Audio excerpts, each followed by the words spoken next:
సచివాలయంలో రేవంత్ రెడ్డి అధికారులతో సమీక్షా సమావేశం నిర్వహించారు.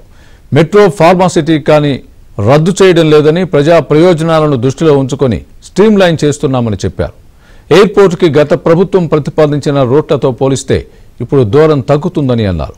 BHEL నుంచి ఎయిర్పోర్టు వరకు 32 కిలోమీటర్లు వస్తుందని అన్నారు.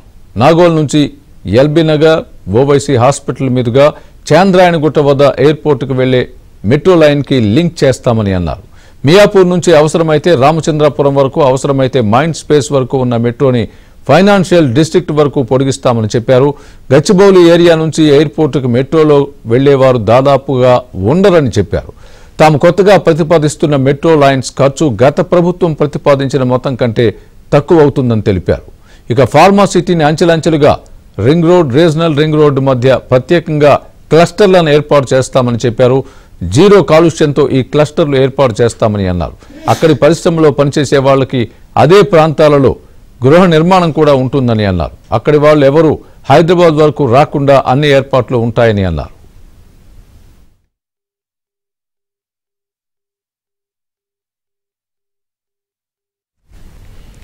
గతంలోని సీఎం క్యాంప్ కార్యాలయాన్ని స్టేట్ గెస్ట్ హౌస్ గా మారుస్తామని అన్నారు.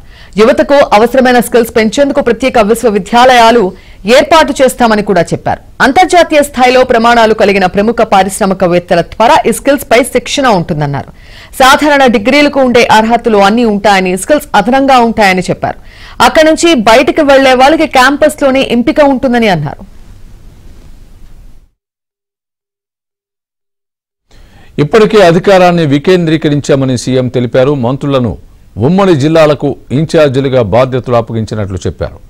100 బెడ్స్ ఆసుపత్రి ఉన్న చోట నర్సింగ్ కళాశాల ఉంటుందని అన్నారు. విదేశాలకు వెళ్లే యువతకు ఓరియంటేషన్ ఇప్పిస్తామని, ఆయా దేశాలకు అవసరమైన మ్యాన్ పవర్ను ప్రభుత్వం ద్వారా అందిస్తామని చెప్పారు.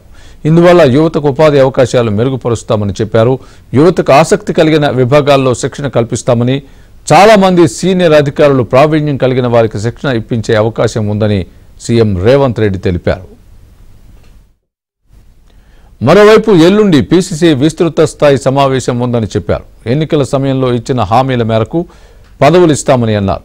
పార్టీ కోసం పనిచేసిన వారితో నామినేటెడ్ పదవులు భర్తీ చేస్తామని అన్నారు. తనకు దగ్గర బంధువులను పదవులు ఇచ్చేది ఉండదని అన్నారు.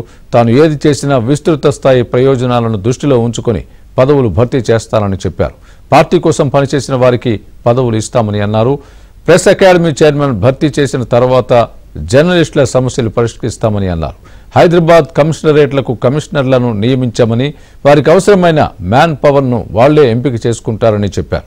శాఖలకు ప్రతిభ కలిగిన అధిపతుల్ని నియమిస్తానని, వాళ్ల పరిధిలో అవసరమైన అధికారులను నియమించుకుని యంత్రాంగం సక్రమంగా పనిచేసేటట్లు చూసుకోవాలని సూచించారు. అధికారుల నియామకాల్లో సామాజిక న్యాయం కూడా జరిగేట్లు చూస్తామని అన్నారు. సంస్కరణలు తీసుకువచ్చి స్ట్రీమ్ లైన్ చేసే పనిలో ఉన్నట్టు తెలిపారు. తాను చెప్పేది ఒకటి, చేసేది ఒకటి ఉండదని అన్నారు. జర్నలిస్టులకు సంబంధించి సమస్యను పూర్తి స్థాయిలో పరిష్కరిస్తామని, ఇప్పటి నుంచి 100 రోజుల్లో పరిష్కరిస్తామని సీఎం రేవంత్ రెడ్డి హామీ ఇచ్చారు.